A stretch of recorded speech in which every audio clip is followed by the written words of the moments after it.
The Grand Council chamber floated in the darkness of space, a massive ring of metal and glass that orbited the. Inside the chamber, representatives from hundreds of alien species sat in their designated seats, waiting for the session to begin. The air hummed with nervous energy. Everyone knew something important was about to happen. Sat in the human section, his hands folded calmly on the desk in front of him. He was a man in his mid-40s with gray starting to show in his dark hair. His face showed no emotion as he watched the other ambassadors whisper to each other. Next to him was reviewing her data pad, her fingers moving quickly across the screen. She was younger than sharp-eyed and always alert.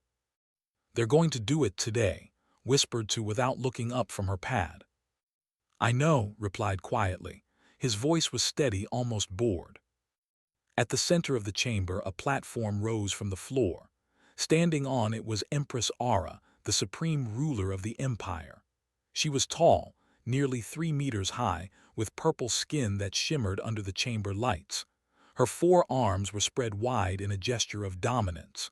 Behind her stood her military advisors, their armor polished and gleaming. The chamber fell silent. Every species turned to look at the Empress. "Members of the Galactic Council," Aura began, her voice booming through the speakers. "I come before you today to address a growing threat to galactic peace and order." Leaned back in his chair slightly. He knew exactly what was coming. "The species known as humans," the Empress continued, "have expanded too quickly. In just 200 years, they have claimed 12 star systems. They build their ships with reckless speed. They refuse to follow the proper protocols of galactic civilization. They are unpredictable, dangerous, and must be brought under control." Murmurs rippled through the chamber. Some species nodded in agreement. Others looked uncomfortable. The humans had been friendly enough in their dealings, but they were newcomers. No one really knew what they were capable of. "Therefore," Aura declared, raising all 4 of her arms, "the Empire, backed by the military might of 47 star systems, hereby declares a state of war against humanity. We give them 30 standard days to surrender unconditionally. If they do not, we will take their systems by force and bring them into the Empire where they belong." The chamber erupted. Ambassadors shouted questions. Some cheered, others protested. The noise was overwhelming. Did not move. He simply sat there, his face calm, glanced at him, waiting for his signal. Slowly reached down to the briefcase at his feet. He opened it with a quiet click. The sound was small, but somehow heard it clearly even through all the noise. Pulled out a folded newspaper, the kind printed on actual paper, an old human tradition. He unfolded it carefully and began to read. The Empress was still speaking, listing humanity's supposed crimes and the strength of her empire. She talked about her 800 warships, her advanced weapons, her loyal soldiers. But her eyes drifted too, and she faltered for a moment. The human ambassador was reading a newspaper during a declaration of war. He looked completely relaxed, as if he was sitting on a peaceful morning. "Human," Aura shouted, her voice shaking with rage. "You dare to ignore this council while your species faces extinction." The chamber went silent again. All eyes turned too. He looked up from his paper, seeming almost surprised that someone had spoken to him. "Oh, I'm sorry," he said politely. "I was just catching up on the news. Please continue." Aura's purple skin darkened to almost black with anger. "You mock this council." "Not at all," said. He stood up slowly, still holding the newspaper. "I was simply reading an interesting article." He held up the paper so others could see. "This is the Sol Tribune, published 3 weeks ago on Earth. The headline is quite relevant to today's discussion." He turned the newspaper around. The alien species with vision similar to humans could read the large text at the top of the page. "VLOSIAN, Empire 2 declare war by month's end," read aloud. "Military ANALYSDS predict swift human victory." The silence in the chamber was absolute. No one spoke, no one moved. Aura stared at the newspaper, That, that is impossible. This decision was made in secret only 10 days ago. Was it? Asked, his voice still perfectly calm. He folded the newspaper neatly and tucked it under his arm. Our intelligence services are quite thorough. We knew about your war councils. We knew about your troop movements. We knew about your secret meetings with your allied systems. We've known for months that this day was coming. He started walking toward the central platform. The other ambassadors parted to let him through, their eyes wide with shock. And since we knew it was coming, continued, we've had plenty of time to prepare. Our military is ready. Our defenses are in place. Our strategies are planned down to the smallest detail. You're bluffing, Ara hissed. You have only 200 ships. We have 800. You control 12 systems. We control 47. Your species has been in space for barely 2 centuries. We have conquered the stars for 10,000 years. Reached the platform and looked up at the Empress. Despite her height advantage, she seemed to shrink back slightly. You're right about the numbers, said, but you're wrong about what they mean. You see, Empress, humanity learned a long time ago that wars aren't won by whoever has the most ships. They're won by whoever makes the fewest mistakes. He held up the newspaper again. This article includes analysis from our top military minds. They've studied your empire's tactics for decades. They've run simulations. They've calculated probabilities. And every single one of them reached the same conclusion. Which is, Ara demanded. That if you start this war, you will lose it, said simply. Your empire is too large, too spread out. Your conquered worlds barely tolerate your rule. Your economy is strained from supporting such a massive military. You can't afford a long war, and we can. You rely on overwhelming force, and we rely on strategy. You think you know how to fight, but you've only ever fought species who were weaker than you. He stepped closer to the platform. Humanity has fought itself for thousands of years, Empress. We've had wars that killed millions. We've destroyed entire cities. We've learned every possible way that conflict can unfold, and we've learned from every single mistake. We know war in a way you never will. Turn to face the assembled council.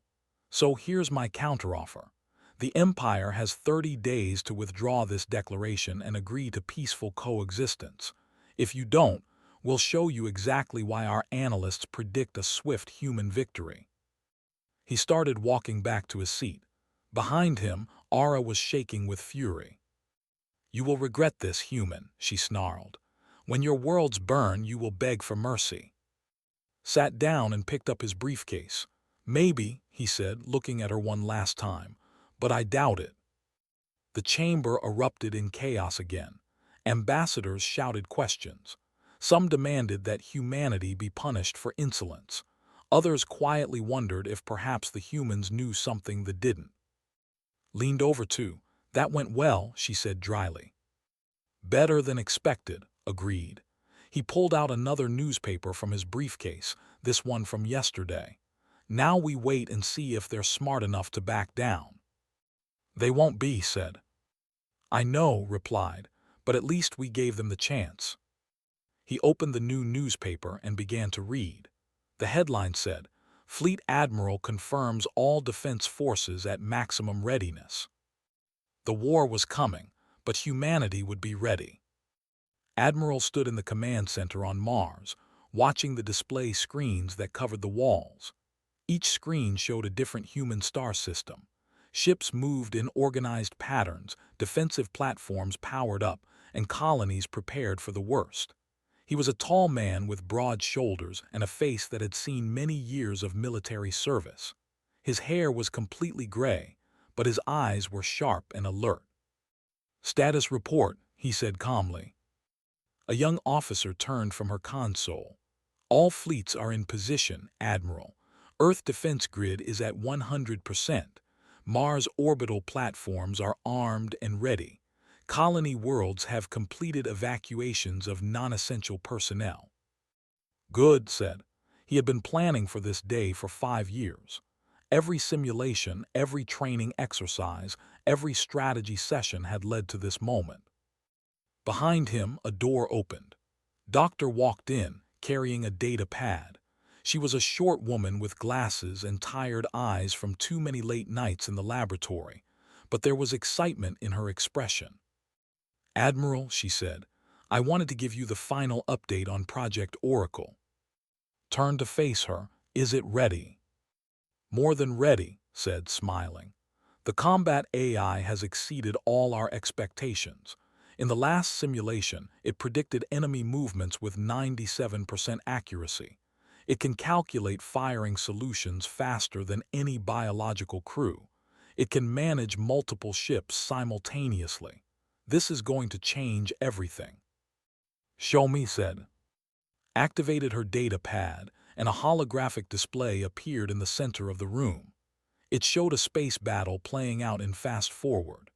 Human ships moved with perfect coordination, firing at exactly the right moments, dodging attacks that seemed impossible to predict. "The AI doesn't just react," explained. "It thinks ahead. It knows what the enemy will do before they do it. Every species in the galaxy fights with biological crews that need time to process information, time to give orders, time to execute commands. Our AI does all of that in milliseconds." Watched the simulation end with a complete human victory. "And they have no idea we have this." "No one does," confirmed. "We've kept it completely secret. As far as the galaxy knows, our ships are crewed just like everyone else's." Across the solar system, on the far edge of human space, Captain sat in the pilot's seat of the Silent Observer. Her ship was small, painted black, and equipped with the most advanced stealth technology humanity had ever created. For the past 2 years, she had been mapping territory, recording every military base, every ship patrol, every defensive installation. "Final data package compiled," her co-pilot said. He was a young man named, good with computers, and even better at staying calm under pressure. "Send it to Mars," ordered, "full encryption." "Sending now," said. His fingers danced across his console. "Admiral should have it in about 10 minutes." Leaned back in her seat. Through the window she could see a patrol ship passing nearby. It was so close she could see the lights on its hull, but their sensors showed nothing. To them, this area of space was completely empty. "2 years," said quietly. 2 years of sneaking around their territory, and they never saw us once." "They're not looking for things they can't imagine," replied.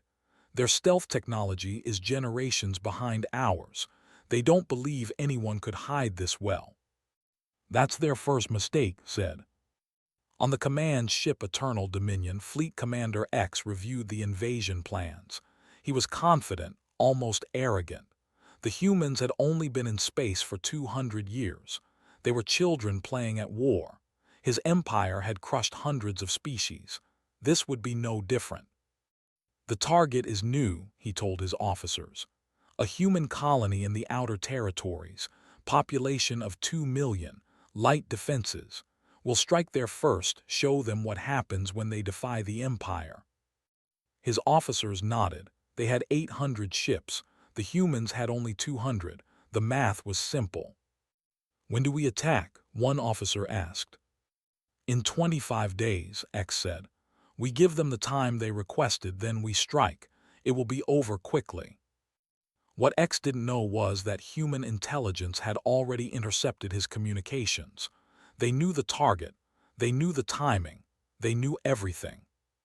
Back on Mars, Admiral received data package.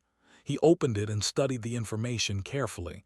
Every ship position, every supply route, every weakness in their formations. It was perfect. "Contact Captain," ordered. "Tell her to maintain her position but stay safe. I want eyes on that fleet when they move."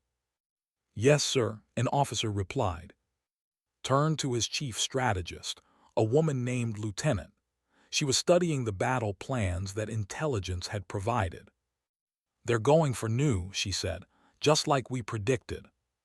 "Then we'll be ready," said. "Begin evacuation of new immediately. I want every civilian off that planet in 20 days, and I want our trap set perfectly." What about the colony infrastructure? Asked. Space hardened. Use it. Everything they built there, every building, every power plant, every communications tower, we turn it all into weapons. The evacuation of Nu began immediately. Transport ships arrived in waves, loading civilians and their most important possessions. The people were scared, but they trusted their government. They had been told this might happen. They had practiced evacuation drills. Within 15 days, the colony was empty. But it wasn't defenseless. Engineering teams worked around the clock, turning the abandoned colony into a massive trap. Buildings were rigged with remote explosives. Power plants were set to overload on command. The orbital platforms were automated and programmed with targeting data. The entire colony became a weapon waiting to be triggered. At the same time, human warships moved into position. They didn't orbit Nu openly. Instead, they hid behind asteroids, powered down to minimum levels, waiting silently. They had better numbers, but humans had better planning. Doctor worked with the fleet commanders, installing the combat AI into every ship. The captains were briefed on how to use it. They ran simulations until they could work with the AI perfectly. Remember, told them, the AI can predict what the enemy will do, but you still make the final decisions. It's a tool, not a replacement for human judgment. Captain of the destroyer Retribution nodded. He was a veteran captain, experienced and calm. We understand, Doctor, but this is going to take some getting used to. The AI thinks faster than we do. That's the point, said. In combat, milliseconds matter. The AI gives you those milliseconds back. On the bridge of the Retribution, tactical officer Minu studied the AI interface. He was young, barely 30, but he had graduated top of his class in tactical warfare. He understood patterns and probabilities better than anyone had ever met. Sir, Minu said, I've run the AI through the new scenario 100 times. Every simulation ends the same way. Which is? Asked. We win, Minu said simply. They come in expecting an easy fight. We hit them from positions they don't expect, using tactics they can't predict. The AI calculates that we'll destroy 40% of their fleet before they even understand what's happening. Nodded slowly. 40%, that's almost 300 ships. Yes, sir, Minu confirmed, and that's being conservative. The days counted down. They moved their massive fleet toward Nu, confident and ready. They had no idea that human stealth ships were tracking their every move, that human intelligence knew their exact numbers and formations, that every step they took was exactly what humanity had predicted. Admiral watched the countdown timer on his display. 25 days had become 15, then 10, then 5. The fleet was almost in position. All ships report ready, Lieutenant said. The trap is set, another officer added. Took a deep breath. This was it. The first real test of human military power against a galactic empire. Everything depended on the next few hours. Send the message to all ships, ordered. Combat protocol begins now. The wanted a war. We're going to show them what that means. Across human space, warships came to full power. Weapons systems armed, combat AI activated, crews took their positions. In the darkness of space near Nu, the human fleet waited in perfect silence. They were coming, and humanity was ready to teach them a lesson they would never forget. The fleet arrived at Nu with all the confidence of an empire that had never known defeat. 300 warships emerged from faster-than-light travel at the edge of the system, their weapons powered and ready. Fleet Commander X stood on the bridge of his flagship, watching the planet grow larger on his screens. Scan the system, he ordered. I want to know the position of every human ship. His sensor officer worked quickly, then looked up with confusion. Commander, I'm detecting no active ships in the system. The orbital platforms are powered down. There's no military presence at all. X smiled. They ran. The cowards abandoned their own colony. He turned to his communications officer. "Broadcast to all ships. We take the planet unopposed. This is our first victory." What X didn't know was that human ships were all around him. They sat silent and dark behind asteroids and debris fields. Their power signatures were minimal, just enough to keep life support running. Their weapons were cold.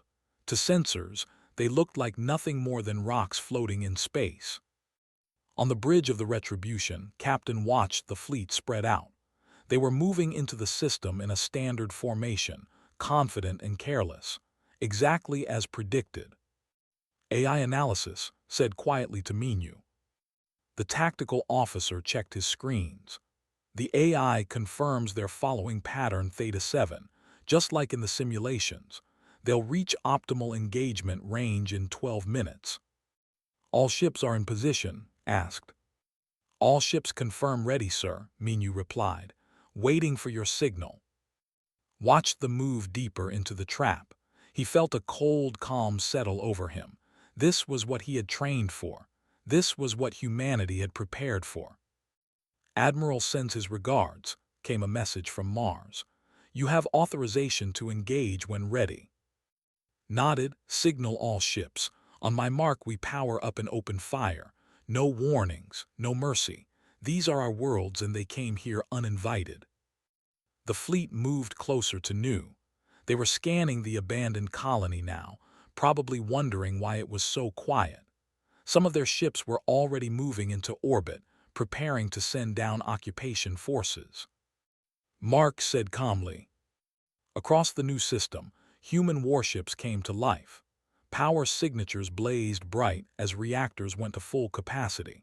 Weapons systems armed in seconds, and the combat AI began calculating firing solutions at impossible speed. The first ship to die never even knew it was under attack. 3 human destroyers fired simultaneously from different angles, their shots coordinated by the AI to hit at exactly the same moment. The shields collapsed instantly, and the ship exploded in a ball of fire. Then the second ship died, then the third, then 10 more in the space of 30 seconds. On the Eternal Dominion, alarms screamed. X stared at his screens in shock as his ship started exploding all around him. "Where are they?" he shouted. "Where are the humans?" "Everywhere," his sensor officer screamed back. "They're behind asteroids in the debris field, hiding in the planet's shadow. Sir, we're surrounded." "All ships defensive formation," X ordered. "Return fire." But the ships were too slow. They needed time to change formation, time to identify targets, time to coordinate their response. The human AI didn't need time. It knew where every ship was, how they would move, where they would be in the next 5 seconds. Minu watched his tactical display with cold satisfaction. AI is predicting their movements with 98% accuracy. Every shot we fire is hitting. "Keep firing," ordered. "Show them what happens when they come to our worlds." The battle became a massacre. Human ships moved in perfect coordination, firing from unexpected angles, then disappearing back into cover before they could return fire. The combat AI calculated everything: which targets to hit first, which angles of attack would be most effective, which ships were about to fire and needed to be destroyed immediately. They fought back, but it was like fighting ghosts. Every time they targeted a human ship, it had already moved.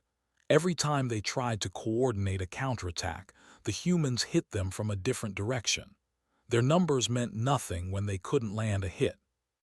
X watched his fleet die ship by ship. In 1 hour he had lost 70 ships, 70, and the humans had lost only 3. "This is impossible," he whispered. "How are they doing this?" His tactical officer was working frantically at his console. "Sir, their response time is too fast. It's like they know what we're going to do before we do it. Their ships are moving in patterns that shouldn't be possible for biological crews." "They must have some kind of advanced computer system," X said. "Some kind of artificial intelligence controlling their ships." "That's illegal under galactic law," another officer protested. Do you think they care? X snarled. They're killing us. The Retribution moved out from behind an asteroid field, its weapons blazing, had stopped feeling any emotion about the battle. This was just mathematics now. The AI calculated and he executed. It was efficient. It was brutal. It was war. New orbital platforms coming online, Minu reported. They're automated and targeting the ships in low orbit. Nodded. Good. Activate the colony defenses too. On the surface of Nu, the abandoned colony came to life. But instead of welcoming its attackers, it attacked them. Buildings that the thought were empty suddenly exploded as remote charges detonated. Power plants overloaded and sent massive electromagnetic pulses that fried nearby equipment. Communications towers that had been modified into weapon platforms started firing on any ship that came close. The entire planet had become a weapon. A landing craft that had been approaching the colony's main city was hit by 3 different weapon systems simultaneously. It crashed into the ground in flames. Sir, the planet itself is attacking us, an officer reported to X. Pull all ships back, X ordered. Retreat to the edge of the system. But retreating was even more dangerous than staying. The human ships knew exactly where they would run. The AI had predicted it. As the fleet tried to pull back, human warships were already in position, waiting to ambush them. The slaughter continued. After 3 hours of combat, X had lost 120 ships. Nearly 40% of his attack force was destroyed. The humans had lost only 8 ships, and even those losses were strategic sacrifices to position for better shots. Send a message to the Empress, X said quietly. His voice was hollow, defeated. Tell her we've engaged the human fleet at Nu. Tell her we're losing. His communications officer stared at him. Sir. Send it, X roared. She needs to know what we're facing. The message was sent. Across the faster-than-light communications network, news of the disaster spread. The mighty empire with its 300 warships had attacked a single human colony, and they were being destroyed. Received a message from Admiral. Well done, Captain. You've exceeded expectations. Thank you, sir, replied. What are your orders? Let some of them escape, said. Not many. Just enough to spread the word about what happened here. I want every species in the galaxy to hear about this battle. I want them to know what happens when you attack humanity. Understood. Yes, sir. We'll let their command ship withdraw, but the rest are fair targets. Agreed, said. Make it count. The battle continued for another hour. They fought desperately now, not to win, but just to survive long enough to escape. Their formation had collapsed completely. Ships were fleeing in every direction, trying to reach the edge of the system where they could jump to faster-than-light travel. Most of them didn't make it. When it finally ended, the new system was filled with debris. Broken warships floated in the darkness, their hulls torn open, their crews dead. Out of 300 ships that had entered the system, only 83 escaped.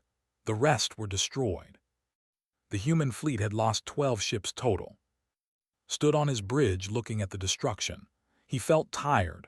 War was supposed to be glorious, exciting, but this had just been killing. Efficient, calculated killing. Send a message to the surviving ships, said. I want them to hear this clearly.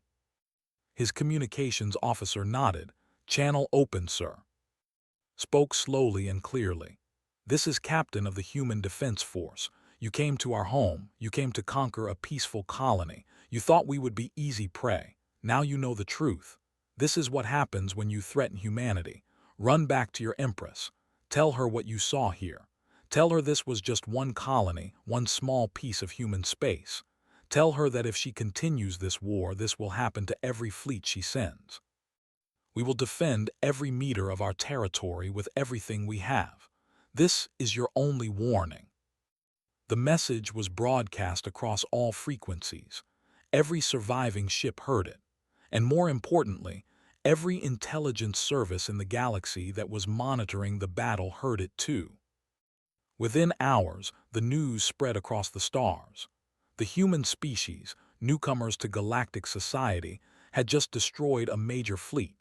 The empire that had seemed invincible had lost over 200 warships in a single engagement. The balance of power in the galaxy had just shifted.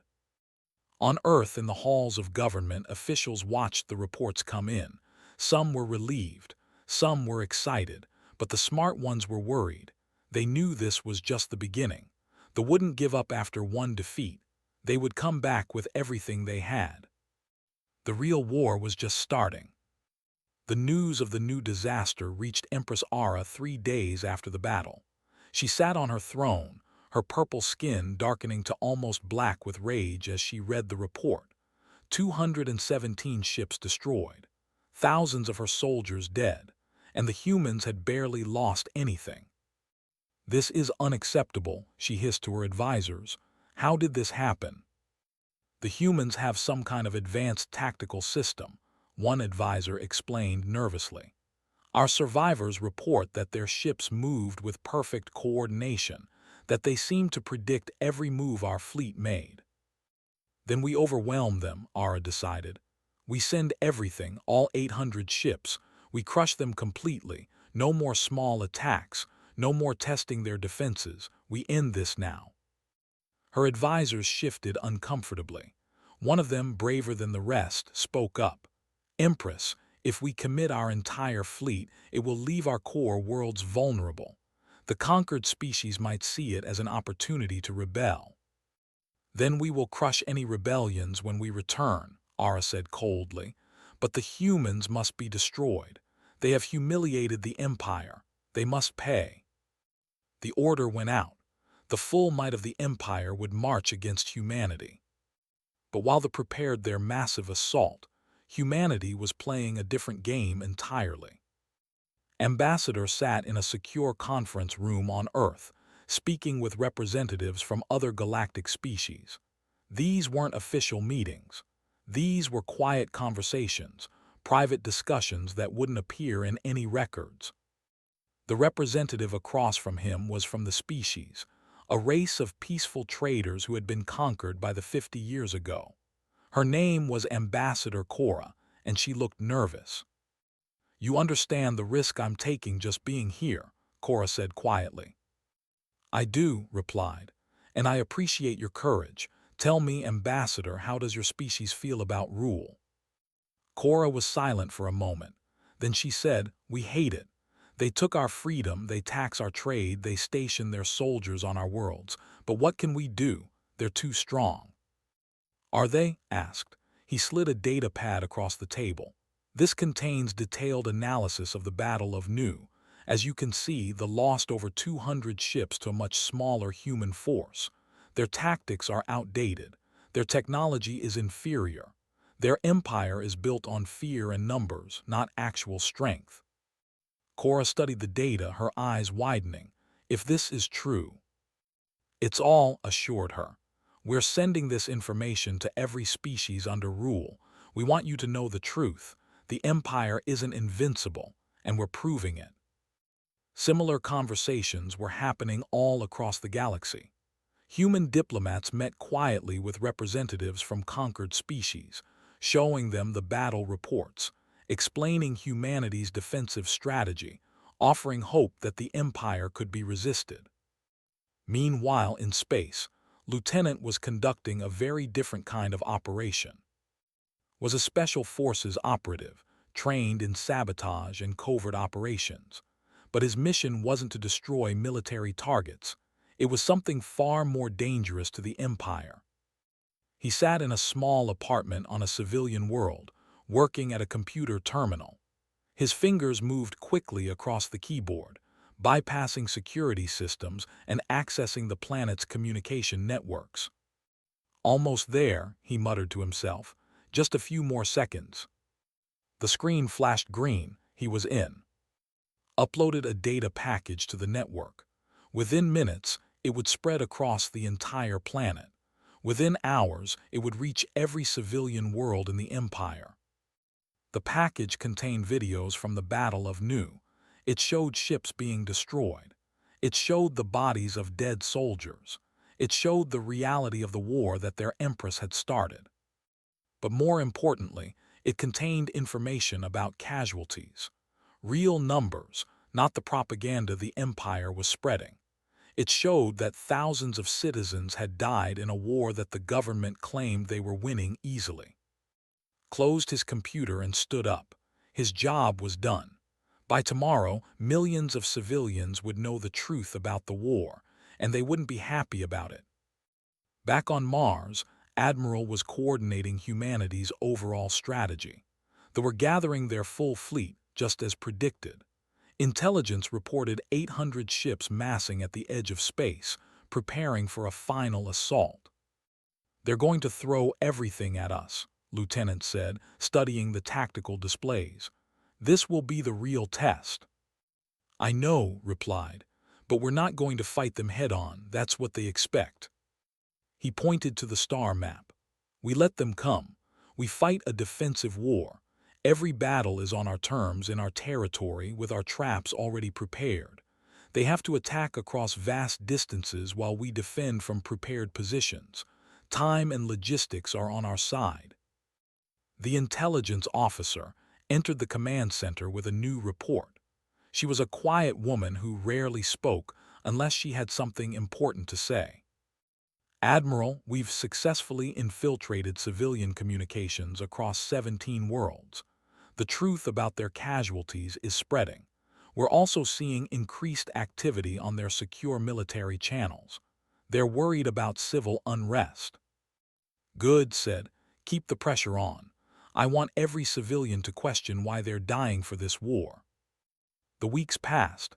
The fleet advanced slowly, cautiously this time. They had learned from new. They moved in formations. They scanned for hidden ships. They were more careful. But careful wasn't enough against human planning. At the human colony of Port, they arrived with 600 ships. They found the colony defended by only 40 human warships. The math seemed simple. They had overwhelming numbers. What they didn't know was that those 40 ships were equipped with the latest generation of combat AI. And the entire asteroid belt surrounding Port had been turned into a weapons platform. The battle lasted 6 hours. They lost 130 ships. The humans lost 11. At the mining outpost of Station, they sent 200 ships against a force of 20 human defenders.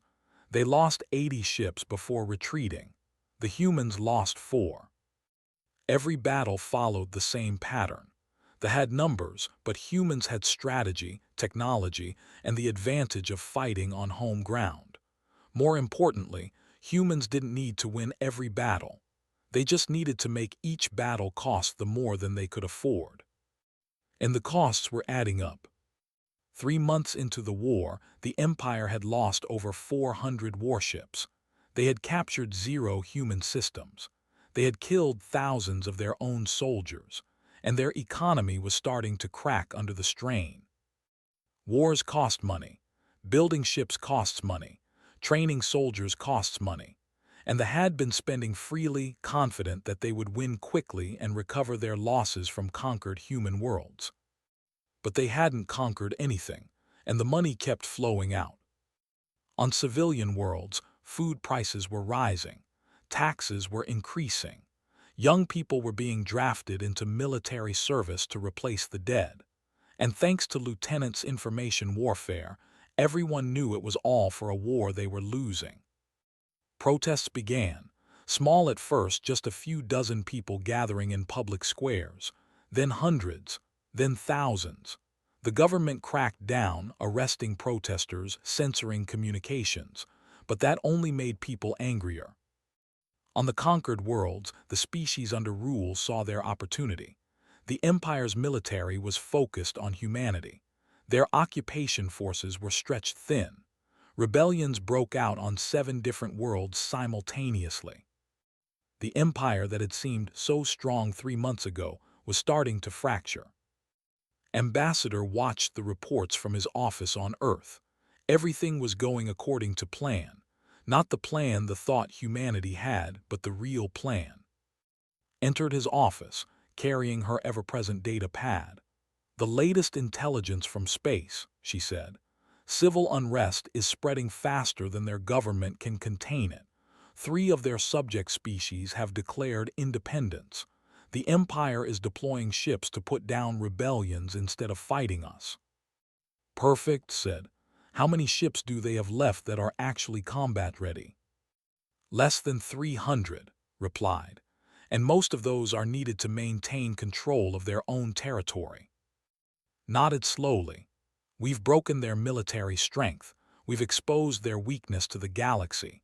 We've turned their own people against them. And we did it all while fighting a purely defensive war. We never invaded their territory. We never attacked their civilians. We simply refused to lose." "So what now?" asked. "Now we wait," said. "The Empire is collapsing under its own weight. Soon they'll have no choice but to ask for peace. And when they do, we'll have one without ever needing to conquer a single one of their worlds." On the Eternal Dominion, Fleet Commander X read the latest orders from the Empress. He was being recalled. Half of his remaining fleet was being sent to deal with rebellions in the core territories. The war against humanity was being put on hold. He had started this campaign with confidence and pride. Now he felt only exhaustion and shame. The humans had outsmarted them at every turn. They had turned a military conflict into an economic and political disaster for the Empire. X looked at the star map showing human territory. Not a single human world had fallen. Not one. Despite all the strength, despite their numbers, despite their ancient empire. He finally understood what Ambassador had meant in that council chamber months ago. Wars weren't won by whoever had the most ships.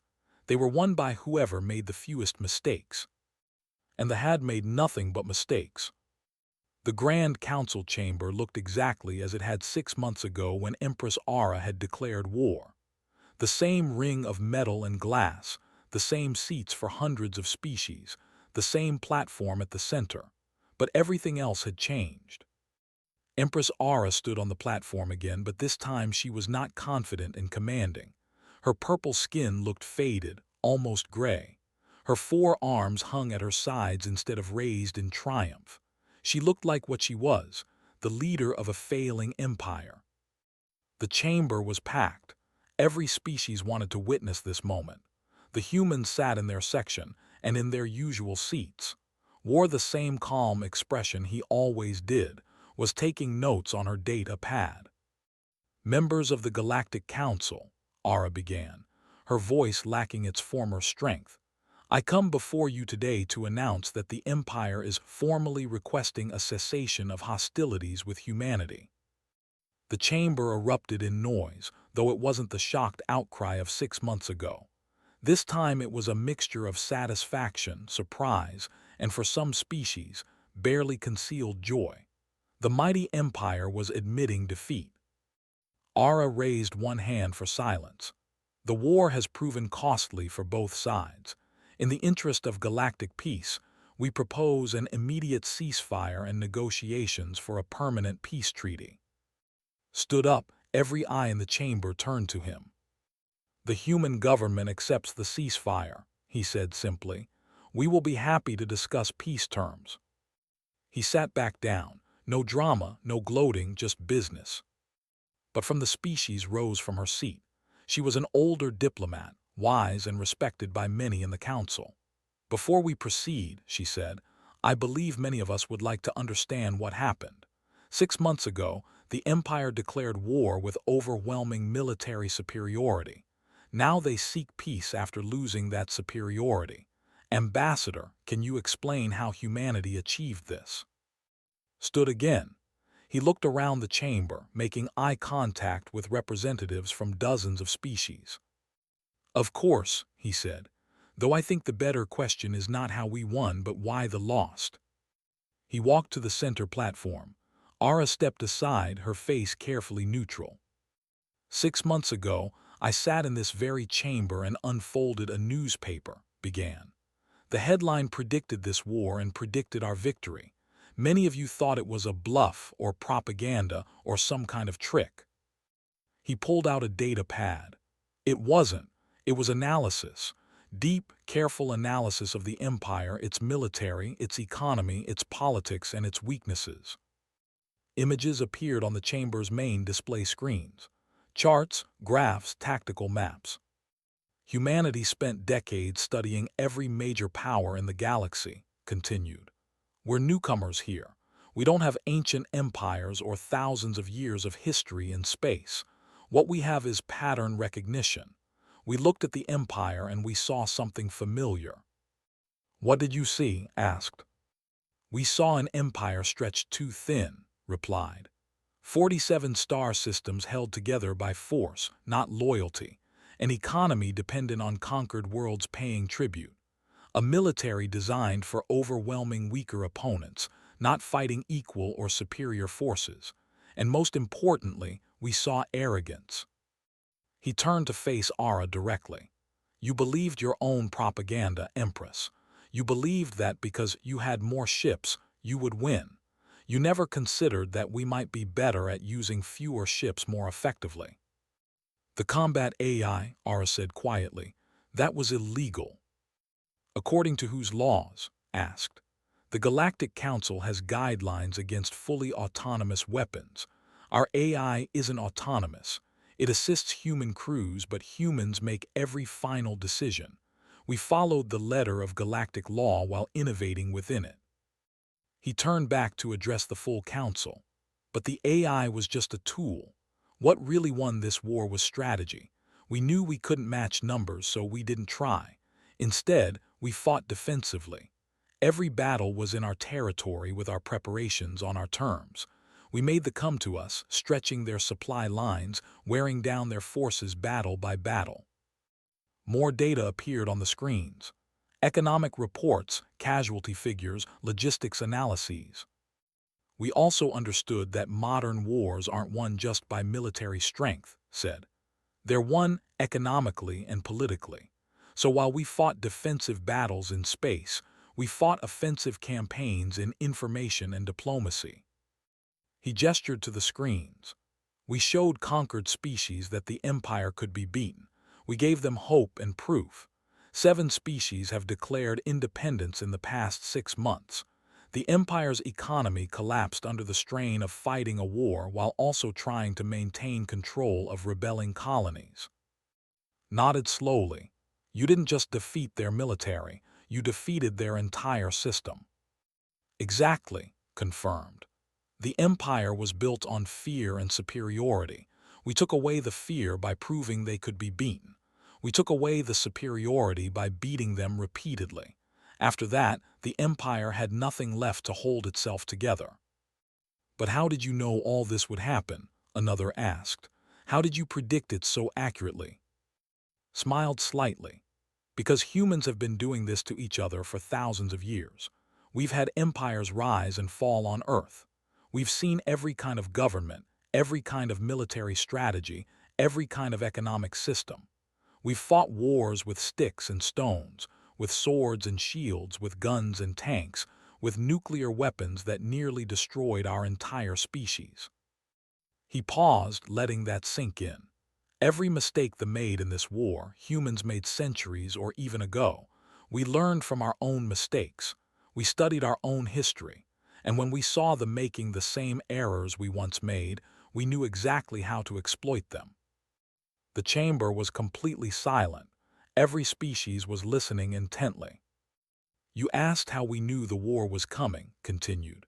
We knew because the pattern was obvious to anyone who studied history. A large empire sees a smaller, rising power. The empire feels threatened. The empire decides to crush the threat before it grows too strong. It's happened 1,000 times on Earth. It was going to happen here. He pulled out another newspaper, this one dated from just yesterday. So we prepared. We built our military around defensive strategy. We developed technology that would give us advantages. We studied our opponents. We made contingency plans. And when the war came, we were ready. Held up the newspaper so everyone could see the headline. Galactic Peace Treaty expected to last 30 years before next challenge. "We're still predicting the future," he said calmly. "In about 30 years, some other species will decide to test humanity's strength. They'll have watched this war and convinced themselves they can do better. They'll think they've learned from mistakes. They'll attack." "And what will humanity do?" Ara asked, her voice bitter. "We'll be ready," replied simply. "Just like we were ready this time, because that's what humans do. We learn, we adapt, we prepare, and we survive." He returned to his seat. The chamber remained quiet for a long moment. Finally spoke, "The Empire has requested peace. What are humanity's terms?" Handed a data pad. He glanced at it, then addressed the council. "Our terms are simple. First, all species currently rebelling against rule will be recognized as independent. The Empire will withdraw all military forces from their worlds immediately." Ara's skin darkened, but she said nothing. "Second," continued, "the military will be reduced to a defensive force appropriate for their remaining territory. We will provide observers to ensure compliance. Third, the Empire will pay reparations to families of soldiers killed in this war, both and human families. The war was the Empire's choice. The families of the dead deserve compensation." And fourth, humanity and the Empire will establish diplomatic relations and trade agreements. We don't want conquest. We never did. We just want to be left alone to develop in peace. Stood one more time. "We're willing to help rebuild what this war destroyed. We're willing to share some of our defensive technology to help prevent future conflicts. We're willing to be partners in galactic civilization, but we will not tolerate aggression. Not against us, and not against any species too weak to defend themselves." He looked directly at Ara. "You wanted to conquer us because you saw us as weak and dangerous. You were wrong on both counts. We're strong because we learned from our mistakes, and we're dangerous only to those who threaten us. Remember that." The peace treaty was signed 3 days later. The terms were exactly as had outlined. The Empire released 7 species from their control. Their military was reduced to 300 ships, reparations were paid, and humanity established its place in the galactic community not as conquerors, but as a species that would defend itself with absolute determination. 1 week after the treaty signing, and were preparing to return to Earth. They stood in the observation lounge of the council station, looking out at the stars. "Do you really think someone will challenge us again in 30 years?" asked. Shrugged, "Maybe, maybe not. The prediction isn't perfect, but someone will eventually test us. That's just how things work. There's always someone who thinks they're smarter, stronger, better. And we'll be ready." "We'll be ready," confirmed. He pulled out the newspaper from his briefcase, the one predicting the next challenge. "We're already preparing. New technologies, new strategies, new analyses of potential threats." Smiled slightly. "We really don't know how to stop, do we?" "Would you want us to?" asked. "Peace is good, but peace only lasts when people are ready to defend it." They walked toward the transport that would take them home. Behind them, the galaxy continued to spin, full of hundreds of species and thousands of worlds. And somewhere among those worlds, humanity was already preparing for whatever came next. Because that's what humans did. They survived, they adapted, they learned, and they never ever stopped preparing for the future. The newspaper in its briefcase had one more headline, visible only to those who looked carefully at the back page. It was dated 50 years in the future. It read, "Humanity celebrates 50 years of galactic peace, military readiness at all-time high."